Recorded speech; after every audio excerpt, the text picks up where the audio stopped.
Hands. Shuffle ball step, shuffle ball lunge. Step ball change, step ball change, step ball change.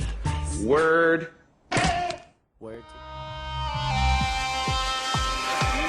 Make me come alive, come on and turn me on. Touch me, save my life, come on and turn me on. I'm so young to die, come on and turn me on. Turn me on, turn me on, turn me on, turn me on. Make me come alive, come on and turn me on. Touch me, save my life, come on and turn me on. I'm so young to die, come on and turn me on. Turn me on, turn me on, turn me on, turn me on, turn me on. Good morning, aviators. Get ready for some weather. Northwestern cities like Seattle are getting pounded with winter storms one after another. Since western Washington's landscape is made up of many hills, the whole city tends to shut down after a small amount of snowfall.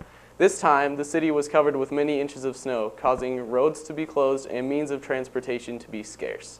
The amount of snow caused schools and businesses to be shut down all over northwestern Washington state.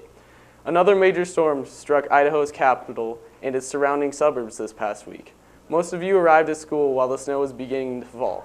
But by the time you were getting out of school, a nice blanket of snow was seen to be covering nearly every surface the flakes could stick to. Now it's time for me to interview a student about the snowstorm in the valley. Hello, aviators. It is snowing very hard outside right now, and I'm here with Hannah Abbott. So Hannah, what do you think about this snow? I think it's amazing. It's like the best day of my life. Do you think there might be a snow day tomorrow? Yeah, there's a pretty good chance of it. How many inches are on the ground, do you think, right now? At least two or three. That's exciting. So tomorrow, if there's a snow day, what are you gonna do? Well, I'm gonna sleep in first of all, and then I'm going to build like a snowman family and probably have a snowball fight. Oh, that sounds fun. Do you think Bogus could possibly open from all this snow? Yeah, it doesn't look like there's much mud up there anymore, so it'll probably open. In fact, we can't even see Bogus, so Yeah, let's just hope they're getting dumped with snow. Yeah. All right, aviators, this has been Gregor and Hannah, and we're signing out. Over 10 inches fell on Bogus's hills, allowing skiers and snowboarders to get their groove on. This is great news for Bogus after they installed the new Superior lift prior to the season's opening. I would guess the employees of Bogus Basin are somewhat delighted that the season has begun, judging how the new lift costs $5 million. I'm sure excited to get up on the mountain and start off the season with some nice new snow. Chuck Norris counted to infinity twice. What's up, aviators? This is Danielle Harris bringing you your local news. I'm sure most of you have heard the saying, "I give my left arm for that." Well, the Olympian in training Bishop Kelly grad Nick Simmons took this literally by offering to sell the skin on his left arm to his highest paying Olympic sponsor in exchange for wearing the company's logo as a tattoo during the Olympics. Simmons claimed this wasn't so much a publicity stunt as an effort to raise awareness for struggling young athletes in need of sponsorship. Way to go, Nick. Now moving on to something that's near and dear to most of our hearts, coffee. As of February, local coffee franchise Smoxy Java is changing the name of some of its coffee houses to Big Star Coffee. The reason being, franchise owner Jason Wilson didn't agree with the company's direction and therefore decided to start his own branch of coffee houses. As for other local news, we've all been hearing about Congress's attempt to censor the internet in order to prevent piracy.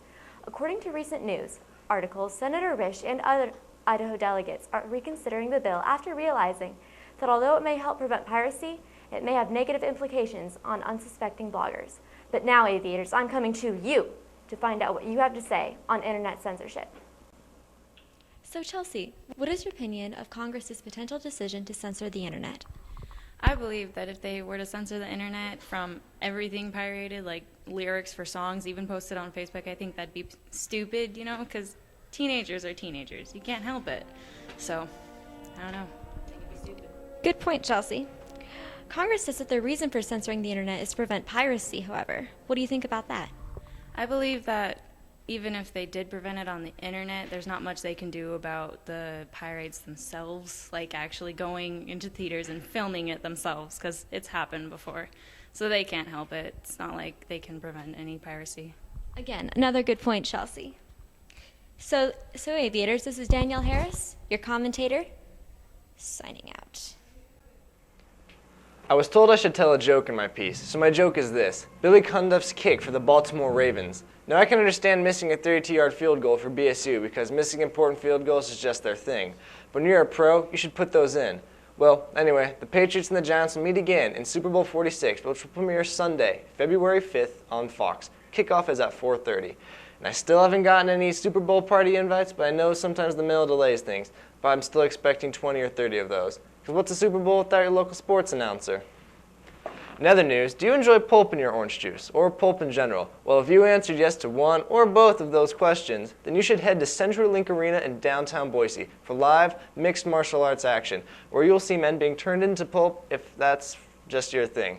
Those fights are tomorrow night. Tickets are $14 for general admission, $25 for seats pretty close to the cage, and $40 for ringside for all you pulp lovers. Again, that's tomorrow night at CenturyLink Arena. Doors open at 6. Well, that's the end of regulation. So this is Matt Vincent, and I'm signing off.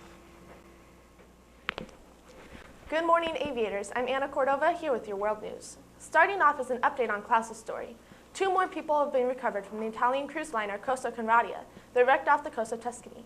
A total of 15 victims have been recovered. Both Costa Cruises, the company that owns the ship, and the authorities have proved critical of Captain Francesco Schettino, who is currently on house arrest and faces possible charges of manslaughter, shipwreck, and abandoning ship. Pumping the ship has begun, replacing fuel with water to keep the capsized cruiser balanced. It's estimated to take 28 days. Rescue divers are facing the grim task of searching 1,500 cabins as well as public areas aboard the ship. Authorities report that they are doing all they can to recover the other 17 missing people. On a lighter note, not all bad things happen on the water. For the last 30 years, the U.S. Navy has been training and using dolphins to detect underwater mines. Unmanned robots that are used for the same thing often only hold up enough power for 1 day of searching. Basically, they work alongside a boat, they have a handler, and they work for fish, says Navy Commander Melanie Branson. The friendly mammals have proved to be much more effective, less expensive, and much cuter than their electronic counterparts, and mines are detected more quickly than before. The dolphins are trained to mark sites with floating buoys before returning for rewards. On the lightest and strangest note, a teacher in Hastings, Michigan is on a paid administrative leave for a unique way of dealing with a hallway fight. After a morning of texting back and forth, an 18-year-old student at the high school confronted a 17-year-old student. As the conversation escalated, the teacher gave a warning, and when the students failed to respond, the teacher dumped her hot tea over the squalling duo. The younger of the two suffered minor burns, authorities say. So be careful in the hallways today, Aviators. You never know what the teachers may have up their sleeve or in their cups. It seems like we may need our umbrellas inside as well. I'm Anna Banana, and I'm peeling out. Stop the beat. Drop the bass.